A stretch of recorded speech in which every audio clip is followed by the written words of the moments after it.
Hello bachcho, let us read this given question. So the given question says that the resistance of an RL circuit is 10 ohm and EMF E naught applied across the circuit at omega is equals to 20 radian per second. If the current in the circuit is I naught by root 2, what is the value of L?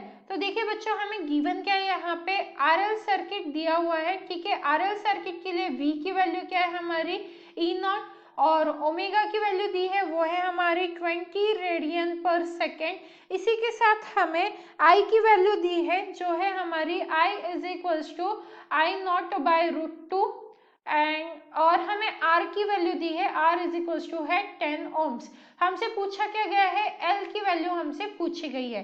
तो देखिए यहाँ पे अगर मैं I consider करूँ तो आई is equals to क्या होता है वी बाय जेड। क्योंकि ये आर एल सर्किट है तो V बाय जेड, तो Z इम्पीडेंस क्या होता है हमारा यहाँ से आर स्क्वायर प्लस एक्सएल का स्क्वायर, ठीक है। अब एक्सएल क्या होता है हमारा R square plus omega L का स्क्वायर ये होता है। तो I इज इक्वल टू क्या हो जाएगा V by under root of यहाँ पे R square plus omega L का स्क्वायर, कुछ इस तरीके से हो जाएगा। अब देखिए V की वैल्यू क्या है E नॉट है, तो मैं यहाँ पे V की वैल्यू चेंज करके E नॉट लिख देती हूँ, ठीक है। तो ये हो गई E नॉट।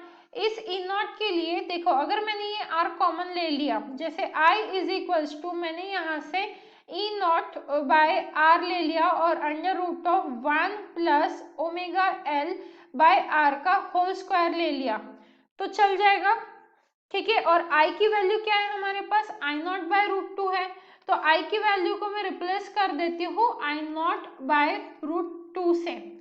तो आप देखो आई नॉट की वैल्यू होती क्या है ई नॉट बाय आर होती है, राइट। तो मैं इस ई नॉट बाय आर को भी रिप्लेस कर सकती हूँ किससे आई नॉट से। तो यहाँ पे ये दोनों हटा के मैं क्या लिख रही हूँ आई नॉट। अब आप देखो ये आई नॉट कैंसिल हो गया, बचा क्या मेरे पास 1 upon root 2 is equals to 1 upon under root of 1 plus omega L by R का होल स्क्वायर, राइट। यही आंसर आ रहा है। अब आगे इसे सॉल्व करते हैं तो क्या हो जाएगा, यहाँ पे इसे हम थोड़ा सा क्रॉस मल्टीप्लाई कर देते हैं। तो देखिए क्या आ जाएगा हमारा यहाँ पे under root of 1 plus omega L by R का whole square is equals to root 2 आएगा, राइट। सही क्या, इसे हमने मल्टीप्लाई कर दिया। अब देखो दोनों साइड रूट 2 है तो मैं क्या कर सकती हूँ रूट को कैंसिल कर सकती हूँ, ये रूट से ये रूट कैंसिल हो गया, बचा क्या मेरे पास 1 plus omega L by R का whole square is equal to 2 बच गया। अब यहाँ से ओमेगा एल बाय आर का जो स्क्वायर है this will be equal to 2 minus 1, that means इसका आंसर क्या आ गया 1 आ गया।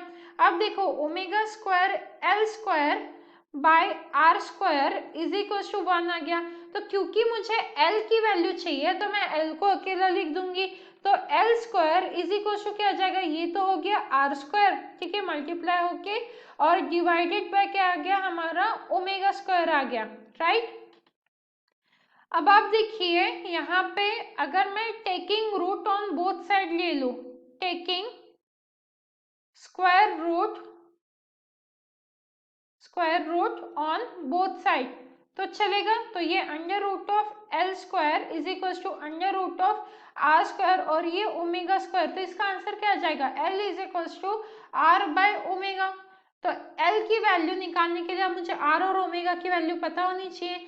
तो आर की वैल्यू है मेरे पास 10 और ओमेगा की है 20, तो यहाँ पे क्या कर देंगे हम वैल्यूज को सब्स्टिट्यूट कर देंगे। आर की वैल्यू है 10, ओमेगा की वैल्यू है 20, तो यहाँ से एल की ये देखिए ये 0 से 0 कैंसिल होके मेरे पास क्या आ गया, यहाँ से एल की वैल्यू आ गई मेरे पास 1/2, राइट। अब यही मुझे आंसर निकालना था तो हम ऑप्शन चेक कर लेते हैं। अच्छा ओके, तो यहाँ पे पॉइंट में दिया देखो ये 1/2 मतलब क्या लिख सकते हैं हम 0.5 Henry. So the final answer for this question will be, you can see option D is the correct answer because the 0.5 is the correct match with our obtained answer. So I hope you understood it well. All the best.